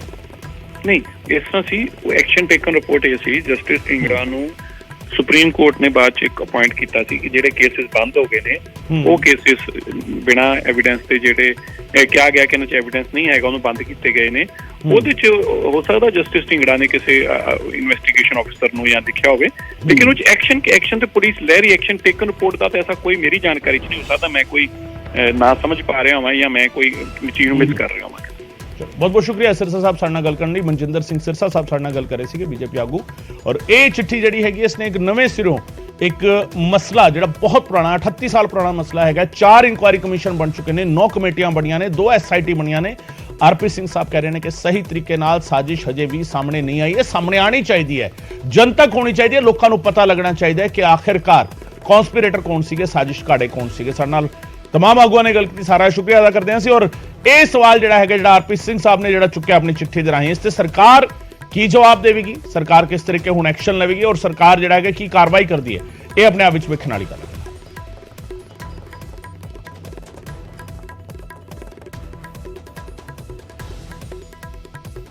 उधर सीएम भगवंत मान ने सारे महकमिਆਂ ਤੋਂ रिपोर्ट मंगी है। पंजाब सरकार दे विच ਜ਼ਿਲ੍ਹਿਆਂ ਦੇ ਵਿੱਚ ਅਫਸਰਾਂ ਦੇ ਦੌਰਿਆਂ ਦੀ ਰਿਪੋਰਟ ਮੰਗੀ ਗਈ ਹੈ। ਲੋਕਾਂ ਦੇ ਕੋਲ ਪਹੁੰਚ ਕੇ ਸਮੱਸਿਆਵਾਂ ਜਾਣਨ ਦਾ ਵੇਰਵਾ ਮੰਗਿਆ ਹੈ। ਤੁਹਾਨੂੰ ਦੱਸ ਦਈਏ ਨਿਰਦੇਸ਼ਾਂ ਦੇ ਬਾਵਜੂਦ ਵੀ ਅਫਸਰ ਦੌਰਾ ਕਰਨ ਨਹੀਂ ਜਾ ਰਹੇ। ਸੋ ਸੀਐਮ ਭਗਵੰਤ ਮਾਨ ਨੇ ਜ਼ਿਲ੍ਹਿਆਂ ਦੇ ਵਿੱਚ ਅਫਸਰਾਂ ਦੇ ਦੌਰਿਆਂ ਦੀ ਰਿਪੋਰਟ ਮੰਗੀ ਹੈ। ਲੋਕਾਂ ਦੇ ਕੋਲ ਪਹੁੰਚ ਕੇ ਸਮੱਸਿਆਵਾਂ ਜਾਣਨ ਦਾ ਵੇਰਵਾ ਮੰਗਿਆ ਹੈ। ਕਦੋਂ ਲੋਕਾਂ ਦੇ ਕੋਲ ਗਏ ਨੇ ਅਫਸਰ, ਕਦੋਂ ਉਹਨਾਂ ਦੀਆਂ ਸਮੱਸਿਆਵਾਂ ਸੁਣੀਆਂ ਨੇ, ਕਦੋਂ ਉਹਨਾਂ ਦੇ ਨਾਲ ਗੱਲਾਂ ਕੀਤੀਆਂ ਨੇ, ਕਦੋਂ ਉਹਨਾਂ ਤੋਂ ਜਾਣਿਆ ਕਿ ਤੁਹਾਨੂੰ ਦਿੱਕਤਾਂ ਕੀ ਦਰਪੇਸ਼ ਆ ਰਹੀਆਂ ਨੇ, ਕਿਸ ਵੇਲੇ ਗਏ, ਕਿੰਨੇ ਲੋਕਾਂ ਨੂੰ ਮਿਲੇ, ਕੀ ਉਹਨਾਂ ਦੀਆਂ ਦਿੱਕਤਾਂ ਸਨ, ਇਹ ਸਾਰੇ ਵੇਰਵੇ ਮੰਗਾਏ ਗਏ ਨੇ। ਨਿਰਦੇਸ਼ਾਂ ਦੇ ਬਾਵਜੂਦ ਵੀ ਅਫਸਰਾਂ ਨੇ ਦੌਰੇ ਨਹੀਂ ਕੀਤੇ। ਸਰਕਾਰ ਬਣਦੇ ਹੀ ਸੀਐਮ ਨੇ ਕਿਹਾ ਸੀ ਚੰਡੀਗੜ੍ਹ ਤੋਂ ਨਹੀਂ ਪਿੰਡਾਂ ਤੋਂ ਸਰਕਾਰ ਚਲੇਗੀ, ਕਿ ਉਹ ਸਰਕਾਰ ਪਿੰਡਾਂ ਤੋਂ ਚਲਦੀ ਹੋਈ ਨਜ਼ਰ ਨਹੀਂ ਆ ਰਹੀ ਔਰ ਇਸੇ ਕਰਕੇ ਹੁਣ ਸਰਕਾਰ ਨੂੰ ਰਿਪੋਰਟ ਮੰਗਾਣੀ ਪੈ ਰਹੀ ਹੈ। ਮੇਰੇ ਸਹਿਯੋਗੀ ਪੰਕਜ ਕਪਾਹੀ ਮੇਰੇ ਨਾਲ ਇਸ ਵੇਲੇ ਜੁੜ ਰਹੇ ਨੇ ਇਸੇ ਮਸਲੇ ਦੀ ਗੱਲਬਾਤ ਕਰਨ ਦੇ ਲਈ। ਪੰਕਜ, ਸੀਐਮ ਨੇ ਹੁਣ ਰਿਪੋਰਟ ਮੰਗ ਲਈ ਹੈ, ਸੀਐਮ ਦੀ ਦਿੱਤੀ ਹੋਈ ਡਾਇਰੈਕਸ਼ਨਸ ਨੂੰ ਅਫਸਰਾਂ ਨੇ ਸੁਣਿਆ ਨਹੀਂ ਜਾਂ ਇਗਨੋਰ ਕਰ ਦਿੱਤਾ ਜਾਂ ਐਕਸ਼ਨ ਹੋਇਆ ਹੀ ਨਹੀਂ, ਉਹ ਡਾਇਰੈਕਸ਼ਨ ਸਿਰਫ ਡਾਇਰੈਕਸ਼ਨ ਹੀ ਰਹਿ ਗਈ। ਦੇਖੋ ਗਗਨ, ਅਫਸਰਾਂ ਨੂੰ ਇੱਕ ਆਦਤ ਪਈ ਹੁੰਦੀ ਹੈ ਕਿ ਏਸੀ ਰੂਮ ਚੰਡੀਗੜ੍ਹ ਦੀਆਂ ਬਿਲਡਿੰਗਾਂ ਦੇ ਵਿੱਚ ਬਹਿ ਕੇ ਇੱਥੋਂ ਹੀ ਸਾਰੇ ਪਲਾਨ ਘੜੇ ਜਾਣ, ਇੱਥੋਂ ਹੀ ਫੈਸਲੇ ਲਿੱਤੇ ਜਾਣ। ਲੇਕਿਨ ਜਦੋਂ ਭਗਵੰਤ ਮਾਨ ਦੀ ਸਰਕਾਰ ਬਣੀ ਸੀ ਉਸ ਵੇਲੇ ਇੱਕ ਬੜੀ ਅਹਿਮ ਗੱਲ ਕਹੀ ਗਈ ਸੀ, ਸਿਰਫ ਅਫਸਰ ਹੀ ਨਹੀਂ ਬਲਕਿ ਇਹ ਵੀ ਕਿਹਾ ਗਿਆ ਸੀ ਕਿ ਕੋਈ ਵੀ ਐਮਐਲਏ ਬਿਨਾਂ ਕਿਸੇ ਕੰਮ ਤੋਂ ਚੰਡੀਗੜ੍ਹ ਦੇ ਵਿੱਚ ਨਾ ਬੈਠੇ, ਬਿਨਾਂ ਕੰਮ ਤੋਂ ਕੋਈ ਵੀ ਵਿਧਾਇਕ ਨਾ ਬੈਠੇ ਔਰ ਜਿੰਨੇ ਅਫਸਰ ਨੇ ਜਿਹੜੇ ਇੱਥੋਂ ਦੀ ਫੈਸਲੇ ਲੈ ਲੈਂਦੇ ਨੇ, ਦਫ਼ਤਰਾਂ ਤੋਂ ਫੈਸਲੇ ਲੈ ਲੈਂਦੇ ਨੇ, ਲੇਕਿਨ ਜ਼ਮੀਨੀ ਪੱਧਰ ਤੇ ਦੇਖਦੇ ਨਹੀਂ ਕਿ ਅਸਲ ਹਕੀਕਤ ਕੀ ਹੈ। ਤਾਂ ਉਹਨਾਂ ਅਫਸਰਾਂ ਨੂੰ ਜਿਹੜਾ ਵੈ ਉਹ ਹੁਣ ਪਿੰਡਾਂ ਦੀਆਂ ਸੱਥਾਂ 'ਚ ਜਾਣਾ ਹੋਏਗਾ, ਉਹਨਾਂ ਨੂੰ ਦੇਖਣਾ ਹੋਏਗਾ ਅਗਰ ਝੋਨੇ ਦੀ ਕੀ ਦਿੱਕਤ ਹੈ, ਮੰਡੀਆਂ ਦੇ ਵਿੱਚ ਕੀ ਦਿੱਕਤ ਹੈ ਉਹ ਦੇਖਣਾ ਹੋਏਗਾ। ਅਗਰ ਨਹਿਰਾਂ ਦੇ ਸੰਬੰਧਤ ਕੋਈ ਅਫਸਰ ਹੈ ਉੱਥੇ ਜਾ ਕੇ ਨਹਿਰਾਂ ਦੇ ਹਾਲਾਤ ਦੇਖਣੇ ਪੈਣਗੇ, ਕਿਵੇਂ ਸਫਾਈ ਕਰਨੀ ਹੈ ਹਰ ਮਹਿਕਮੇ 'ਚ। ਅਗਰ ਹਸਪਤਾਲ 'ਚ ਹੈ ਤਾਂ ਹਸਪਤਾਲ ਦੇਖਣੇ ਪੈਣਗੇ। ਲੇਕਿਨ ਪਿਛਲੇ 7 ਮਹੀਨੇ ਦੀ ਕਾਰਗੁਜ਼ਾਰੀ ਦੇਖੀਏ ਤਾਂ ਜ਼ਿਆਦਾਤਰ ਅਫਸਰ ਜਿਹੜੇ ਨੇ ਉਹ ਚੰਡੀਗੜ੍ਹ ਹੀ ਬੈਠੇ ਰਹੇ ਨੇ। ਜ਼ਿਆਦਾਤਰ ਅਫਸਰ ਜਿਹੜੇ ਨੇ ਉਹ ਪੰਜਾਬ ਦੇ ਪਿੰਡਾਂ ਦਾ ਦੌਰਾ ਕਰਦੇ ਹੋਏ ਨਜ਼ਰ ਨਹੀਂ ਆਏ। ਇਹ ਸ਼ਿਕਾਇਤਾਂ ਮੁੱਖ ਮੰਤਰੀ ਦੇ ਕੋਲ ਪਹੁੰਚੀਆਂ ਕਿ ਅਫਸਰ ਤਾਂ ਅਜੇ ਵੀ ਉਸੇ ਤਰੀਕੇ ਨਾਲ ਬੈਠੇ ਨੇ। ਹਾਲਾਂਕਿ ਕੁਝ ਅਫਸਰ ਜ਼ਰੂਰ ਪੰਜਾਬ ਦੇ ਵਿੱਚ ਗਏ, ਉਹਨਾਂ ਦੇ ਵਿੱਚ ਕ੍ਰਿਸ਼ਨ ਕੁਮਾਰ ਨੇ, ਉਹ ਲਗਾਤਾਰ ਪੰਜਾਬ ਦਾ ਦੌਰਾ ਕਰਦੇ ਨਜ਼ਰ ਆਏ, ਕੁਝ ਹੋਰ ਅਫਸਰ ਗਏ, ਲੇਕਿਨ ਜ਼ਿਆਦਾਤਰ ਏਸੀ ਵਾਲੇ ਬਿਲਡਿੰਗਾਂ ਦੇ ਵਿੱਚ ਬੈਠ ਕੇ ਇੱਥੋਂ ਹੀ ਕੰਮ ਕਰਦੇ ਹੋਏ ਨਜ਼ਰ ਆਏ ਨੇ। ਤਾਂ ਇਸ ਵਜ੍ਹਾ ਕਰਕੇ ਇੱਕ ਰਿਪੋਰਟ ਮੁੱਖ ਮੰਤਰੀ ਨੇ 21 ਤਰੀਕ ਤੱਕ ਮੰਗੀ ਸੀ, ਉਸ ਵੇਲੇ ਪੂਰੀ ਜਾਣਕਾਰੀ ਨਹੀਂ ਦਿੱਤੀ ਗਈ ਕਿੰਨੇ ਅਫਸਰ ਗਏ, ਕਿਵੇਂ ਗਏ, ਕੀ ਵੇਰਵਾ ਸੀ। ਉਸ ਤੋਂ ਬਾਅਦ 30 ਤਰੀਕ ਤੱਕ ਰਿਪੋਰਟ ਜਿਹੜੀ ਉਹ ਮੰਗੀ ਗਈ ਸੀਗੀ ਕਿ ਕਿੰਨੇ ਅਫਸਰ ਜਿਹੜੇ ਨੇ ਉਹ ਪੰਜਾਬ ਦੇ ਸੱਥਾਂ 'ਚ ਜਾ ਕੇ ਉੱਥੇ ਕੰਮ ਕਰਦੇ ਹੋਏ ਨਜ਼ਰ ਆਏ ਨੇ, ਲੋਕਾਂ ਦੀਆਂ ਸਮੱਸਿਆਵਾਂ ਸੁਣਦੇ ਹੋਏ ਨਜ਼ਰ ਆਏ ਨੇ। ਤਾਂ ਹੁਣ ਇਹ ਵੇਖਣਾ ਹੋਏਗਾ ਕਿ ਕੀ ਕਿਸੇ ਅਫਸਰ ਦੇ ਉੱਤੇ ਗਾਈ ਡਿੱਗੇਗੀ। ਕੱਲ ਅਸੀਂ ਇੱਕ ਗੱਲ ਦੇਖੀ ਸੀਗੀ ਕਿ ਪਰਾਲੀ ਦੇ ਮਸਲੇ ਨੂੰ ਲੈ ਕੇ ਜਿਹੜੇ ਅਫਸਰਾਂ ਦੀ ਡਿਊਟੀ ਲਗਾਈ ਸੀ ਫੀਲਡ ਦੇ ਵਿੱਚ ਕਿ ਉਹ ਦੇਖਣ ਕਿ ਪਰਾਲੀ ਨਾ ਸੜੇ, ਲੇਕਿਨ ਮਾਮਲੇ ਸਾਹਮਣੇ ਆਏ ਤਾਂ ਖੇਤੀਬਾੜੀ ਮੰਤਰੀ ਨੇ 4 ਅਫਸਰਾਂ ਦੇ ਉੱਤੇ ਐਕਸ਼ਨ ਲਿਆ ਸੀ, 4 ਅਫਸਰਾਂ ਦੇ ਉੱਤੇ ਗਾਜ ਡਿੱਗੀ ਸੀ। ਔਰ ਇਸੇ ਤਰੀਕੇ ਨਾਲ ਇਹ ਤਾਂ ਖੇਤੀਬਾੜੀ ਨਾਲ ਸੰਬੰਧਿਤ 4 ਅਫਸਰਾਂ ਤੇ ਗਾਜ ਡਿੱਗ ਚੁੱਕੀ ਹੈ, ਹੋਰ ਅਫਸਰਾਂ ਤੇ ਵੀ ਗਾਜ ਡਿੱਗ ਸਕਦੀ ਹੈ ਅਗਰ ਉਹਨਾਂ ਦੀ ਪਰਫਾਰਮੈਂਸ ਚੰਗੀ ਨਹੀਂ ਹੁੰਦੀ, ਅਗਰ ਉਹ ਪਿੰਡਾਂ 'ਚ ਜਾ ਕੇ ਪੰਜਾਬ 'ਚ ਜਾ ਕੇ ਲੋਕਾਂ ਦੀਆਂ ਸਮੱਸਿਆਵਾਂ ਨਹੀਂ ਸੁਣਦੇ। ਇਹ ਸਾਰਾ ਵੇਰਵਾ ਜਿਹੜਾ ਵਾ ਹੁਣ ਮੁੱਖ ਮੰਤਰੀ ਨੇ ਮੰਗਿਆ ਵਾ। ਗਗਨ, ਪੰਕਜ, ਇਹ ਸਿਨੈਰੀਓ ਜਿਹੜਾ ਹੈਗਾ ਜਿਸ ਗੱਲ ਦਾ ਤੁਸੀਂ ਜ਼ਿਕਰ ਕਰ ਰਹੇ ਹੋ, ਬੀਤੇ ਦਿਨੀ ਜਿਹੜਾ ਪਰਾਲੀ ਵਾਲੇ ਮਸਲੇ ਤੇ ਕਾਰਵਾਈ ਹੋਈ ਹੈ, ਪਰ ਇਸੇ ਸਿਨੈਰੀਓ ਦੇ ਵਿੱਚ ਇੱਕ ਤਸਵੀਰ ਇਹ ਵੀ ਹੈ ਕਿ ਜਦੋਂ ਅਫਸਰ ਪਿੰਡਾਂ ਦੇ ਵਿੱਚ ਕਾਰਵਾਈ ਕਰਨ ਨਹੀਂ ਜਾਂਦੇ, ਪਿੰਡ ਵਾਲੇ ਉਹਨਾਂ ਨੂੰ ਬੰਦੀ ਬਣਾ ਕੇ ਬਿਠਾ ਲੈਂਦੇ ਆ, ਫਿਰ ਉਹਨਾਂ ਨੂੰ ਛੁਡਾਉਣ ਦੇ ਲਈ ਪ੍ਰਸ਼ਾਸਨ ਨੂੰ ਭੇਜਣਾ ਪੈਂਦਾ ਹੈ, ਫਿਰ ਗੱਲਬਾਤ ਕਰਾਉਣੀ ਪੈਂਦੀ ਹੈ। ਸੋ ਕਿਤੇ ਨਾ ਕਿਤੇ ਇੱਕ ਆ ਜਿਹੜਾ ਡਿਫਰੈਂਸ ਹੈਗਾ, ਇੱਕ ਆ ਪਾੜਾ ਜਿਹੜਾ ਹੈਗਾ, ਕਮਿਊਨੀਕੇਸ਼ਨ ਨਹੀਂ ਹੋ ਪਾ ਰਿਹਾ ਸਹੀ ਤਰੀਕੇ ਨਾਲ, ਜਾਂ ਲੋਕਾਂ ਨੂੰ ਸਹੀ ਤਰੀਕੇ ਨਾਲ ਚੀਜ਼ਾਂ ਪਤਾ ਨਹੀਂ ਲੱਗ ਪਾ ਰਹੀਆਂ, ਔਰ ਲੋਕ ਜਿਹੜਾ ਹੈਗਾ ਗੁੱਸੇ ਵਿੱਚ ਜਿਹੜਾ ਨਜ਼ਰ ਆਉਂਦੇ ਨੇ ਕਈ ਵਾਰੀ। ਉਸ ਦੇ ਨਾਲ ਨਜਿੱਠਣ ਦੇ ਲਈ ਵੀ ਸਰਕਾਰ ਨੂੰ ਕਿਤੇ ਨਾ ਕਿਤੇ ਤਿਆਰੀ ਕਰਨ ਦੀ ਲੋੜ ਹੈ ਜਾਂ ਨਹੀਂ? ਦੇਖੋ ਗਗਨ, ਦੋ ਤਰ੍ਹਾਂ ਦੇ ਅਫਸਰ ਨੇ। ਇੱਕ ਅਫਸਰ ਜਿਹੜੇ ਚੰਡੀਗੜ੍ਹ 'ਚ ਸਕੱਤਰੇਤ 'ਚ ਬੈਠਦੇ ਨੇ, ਜਿਵੇਂ ਸਿਹਤ ਮੰਤਰਾਲੇ ਦਾ ਸਿਹਤ ਸੈਕਟਰੀ ਹੈ, ਇਸੇ ਤਰੀਕੇ ਨਾਲ ਲੋਕਲ ਬੋਡੀ ਦਾ ਲੋਕਲ ਬੋਡੀ ਸੈਕਟਰੀ ਹੈ। ਉਹ ਅਫਸਰ ਜਿਹੜੇ ਨੇ ਉਹ ਅਜੇ ਤੱਕ ਪੰਜਾਬ 'ਚ ਦੌਰੇ ਕਰਦੇ ਹੋਏ ਨਜ਼ਰ ਨਹੀਂ ਆਏ ਨੇ, ਉਹਨਾਂ ਨੇ ਸਮੱਸਿਆਵਾਂ ਨਹੀਂ ਸੁਣੀਆਂ ਨੇ, ਔਰ ਇਸੇ ਕਰਕੇ ਇਹਨਾਂ ਅਫਸਰਾਂ ਦਾ ਵੇਰਵਾ ਜਿਹੜਾ ਮੰਗਿਆ ਗਿਆ। ਜਿਹੜੇ ਅਫਸਰਾਂ ਦਾ ਜ਼ਿਕਰ ਤੁਸੀਂ ਕਰਦੇ ਹੋ ਉਹ ਜਿਹੜੇ ਡਿਸਟ੍ਰਿਕਟ 'ਚ ਜਾਂਦੇ ਨੇ, ਡਿਸਟ੍ਰਿਕਟ ਤੋਂ ਪਿੰਡਾਂ 'ਚ ਜਾਂਦੇ ਨੇ, ਉਹ ਉਸ ਲੈਵਲ ਦੇ ਅਫਸਰ ਨੇ, ਇਹਨਾਂ ਤੋਂ ਜੂਨੀਅਰ ਨੇ। ਤਾਂ ਇੱਕ ਗੱਲ ਸਾਫ਼ ਹੈ ਕਿ ਮੁੱਖ ਮੰਤਰੀ ਇਹ ਕਹਿ ਰਹੇ ਨੇ ਕਿ ਸਕੱਤਰੇਤ 'ਚ ਬੈਠ ਕੇ ਬਿਸਕੁਟ ਖਾ ਕੇ ਚਾਹ ਪੀ ਕੇ ਸਮੱਸਿਆ ਦਾ ਹੱਲ ਨਹੀਂ ਹੋ ਸਕਦਾ ਜਦੋਂ ਤੱਕ ਤੁਹਾਨੂੰ ਜ਼ਮੀਨੀ ਪੱਧਰ ਤੇ ਨਹੀਂ ਪਤਾ ਲੱਗਦਾ ਕਿ ਹਾਲਾਤ ਕਿਹੋ ਜਿਹੇ ਨੇ। ਅਸੀਂ ਹੜ੍ਹਾਂ 'ਚ ਦੇਖਦੇ ਹਾਂ ਜਦੋਂ ਮੀਂਹ ਜ਼ਿਆਦਾ ਪੈਂਦਾ ਹੈ ਤਾਂ ਉਸ ਵੇਲੇ ਅਫਸਰ ਜ਼ਰੂਰ ਪਿੰਡਾਂ 'ਚ ਚਲੇ ਜਾਂਦੇ ਨੇ ਕਿ ਕਿਵੇਂ ਨਹਿਰਾਂ ਨੂੰ ਸਾਫ਼ ਕੀਤਾ ਜਾਵੇ ਜਾਂ ਕਿਵੇਂ ਹੜ੍ਹ ਆਉਣ ਦੀ ਵਜ੍ਹਾ ਕੀ। ਇਹ ਪਤਾ ਹੈ ਕਿ ਅਗਰ ਹੜ੍ਹ ਆਣੇ ਆ ਤਾਂ ਉਹ ਆਣੇ ਆ, ਅਗਰ ਨਹਿਰਾਂ ਸਾਫ਼ ਨਹੀਂ ਹੋਣਗੀਆਂ ਜਾਂ ਉਸ ਤਰੀਕੇ ਦੇ ਇੰਤਜ਼ਾਮ ਨਹੀਂ ਕੀਤੇ ਜਾਣਗੇ ਤਾਂ ਉਹ ਅਗਲੇ ਸਾਲ ਵੀ ਇਹ ਹਾਲਾਤ ਬਣਨਗੇ। ਇਸੇ ਤਰੀਕੇ ਨਾਲ ਪਰਾਲੀ ਨੂੰ ਸੀਗਾ, ਪਰਾਲੀ ਦਾ ਪਤਾ ਸੀਗਾ ਕਿ ਦੀਵਾਲੀ ਤੋਂ ਬਾਅਦ ਪ੍ਰਦੂਸ਼ਣ ਵਧਣਾ ਹੈ, ਪਰਾਲੀ ਦਾ ਸਮੱਸਿਆਵਾਂ ਆਣੀਆਂ, ਤਾਂ ਜਿਨ੍ਹਾਂ ਦੀ ਜ਼ਮੀਨੀ ਪੱਧਰ ਤੇ ਡਿਊਟੀ ਸੀਗੀ ਉਹ ਨਹੀਂ ਐਕਸ਼ਨ 'ਚ ਨਜ਼ਰ ਆਏ ਤਾਂ 4 ਅਫਸਰਾਂ ਤੇ ਗਾਜ ਡਿੱਗੀ। ਇਸੇ ਤਰੀਕੇ ਨਾਲ ਹੋਰ ਅਫਸਰਾਂ ਦੇ ਉੱਤੇ ਵੀ ਗਾਜ ਜਿਹੜੀ ਉਹ ਡਿੱਗ ਸਕਦੀ ਹੈ। ਕੁਝ ਅਫਸਰ ਇਸ ਕਰਕੇ ਵੀ ਸਹਿਮੇ ਹੋਏ ਨੇ ਕਿਉਂਕਿ ਇੱਕ ਜਿਹੜਾ ਕਰਪਸ਼ਨ ਨੂੰ ਲੈ ਕੇ ਹੈਲਪਲਾਈਨ ਨੰਬਰ ਜਾਰੀ ਕੀਤਾ ਹੋਇਆ ਹੈ ਉਹ ਸਿੱਧੀ ਸ਼ਿਕਾਇਤ ਮੁੱਖ ਮੰਤਰੀ ਕੋਲ ਪਹੁੰਚ ਜਾਂਦੀ ਹੈ। ਅਸੀਂ ਪਿਛਲੇ ਦਿਨਾਂ 'ਚ ਦੇਖਿਆ ਕਈ ਥਾਵਾਂ ਦੇ ਉੱਤੇ ਕਈ ਅਫਸਰਾਂ ਦੇ ਉੱਤੇ ਰਿਸ਼ਵਤ ਲੈਂਦੇ ਹੋਏ ਜਾਂ ਪੈਸੇ ਮੰਗਦੇ ਹੋਏ ਉਹਨਾਂ ਦੇ ਉੱਤੇ ਕਾਰਵਾਈ ਹੋਈ ਹੈ। ਤਾਂ ਸਹਿਮ ਦਾ ਮਾਹੌਲ ਜ਼ਰੂਰ ਹੈ, ਲੇਕਿਨ ਇਹ ਵੇਖਣਾ ਹੋਏਗਾ ਕਿ ਇਸ ਰਿਪੋਰਟ ਆਉਣ ਤੋਂ ਬਾਅਦ ਹੁਣ ਅਗਲੇ ਇੱਕ ਹਫ਼ਤੇ 'ਚ, ਅਗਲੇ 15 ਦਿਨਾਂ 'ਚ ਕਿੰਨੇ ਅਫਸਰ ਚੰਡੀਗੜ੍ਹ ਤੋਂ ਬਾਹਰ ਨਿਕਲ ਕੇ ਪਿੰਡਾਂ ਤੱਕ ਜਾਂਦੇ ਨੇ। ਅਗਰ ਨਹੀਂ ਜਾਂਦੇ ਤਾਂ ਫਿਰ ਮੁੱਖ ਮੰਤਰੀ ਕੀ ਐਕਸ਼ਨ ਲੈਂਦੇ ਨੇ, ਕਿ ਮੁੱਖ ਮੰਤਰੀ ਕੱਲੀ ਰਿਪੋਰਟ ਤੱਕ ਸੀਮਤ ਰਹਿਣਗੇ ਜਾਂ ਐਕਸ਼ਨ ਵੀ ਲੈਣਗੇ, ਇਹ ਵੀ ਵੇਖਣਾ ਹੋਏਗਾ। ਚਲੋ ਬਿਲਕੁਲ ਪੰਕਜ, ਅਫਸਰਾਂ ਦੀਆਂ ਗੱਡੀਆਂ ਕਦੋਂ ਪਿੰਡਾਂ ਦੀਆਂ ਕੱਚੇ ਰਾਹਾਂ ਤੇ ਤੁਰਦੀਆਂ ਨਜ਼ਰ ਆਣਗੀਆਂ? ਜਿਹੜੀਆਂ ਗੱਡੀਆਂ ਚੰਡੀਗੜ੍ਹ ਦੀ ਜਿਹੜੀ 4 ਲੇਨ ਸੜਕਾਂ ਨੇ ਜਾਂ 6 ਲੇਨ ਸੜਕਾਂ ਨੇ ਉਹਨਾਂ ਤੇ ਭਜਦੀਆਂ ਨੇ, ਉਹ ਹੁਣ ਪਿੰਡਾਂ ਦਾ ਰੁਖ ਕਦੋਂ ਕਰਨਗੀਆਂ, ਇਸ ਤੇ ਨਜ਼ਰ ਆਣਗੀਆਂ। ਬਹੁਤ ਬਹੁਤ ਸ਼ੁਕਰੀਆ ਪੰਕਜ ਇਸ तमाम ਗੱਲਬਾਤ ਦੇ ਲਈ। ਪੰਕਜ ਕਪਾਹੀ ਮੇਰੇ ਸਹਿਯੋਗੀ ਗੱਲਬਾਤ ਕਰ ਰਹੇ ਸਨ ਇਸ ਪੂਰੇ ਮਸਲੇ ਨੂੰ ਲੈ ਕੇ। ਇਹ ਜਿਹੜੀ ਤਸਵੀਰ ਹੈਗੀ ਹੈ ਜਿਸ ਨੂੰ ਬਦਲਣ ਦੀ ਕੋਸ਼ਿਸ਼ ਕੀਤੀ ਜਾ ਰਹੀ ਹੈ, ਔਰ ਸਰਕਾਰ ਵੱਲੋਂ ਦਾਅਵਾ ਇਹ ਕੀਤਾ ਜਾ ਰਿਹਾ ਕਿ ਲੋਕਾਂ ਦੇ ਕੋਲ ਪਹੁੰਚ ਕੀਤੀ ਜਾਵੇ, ਪਿੰਡਾਂ ਤੋਂ ਸਰਕਾਰ ਚੱਲੇ।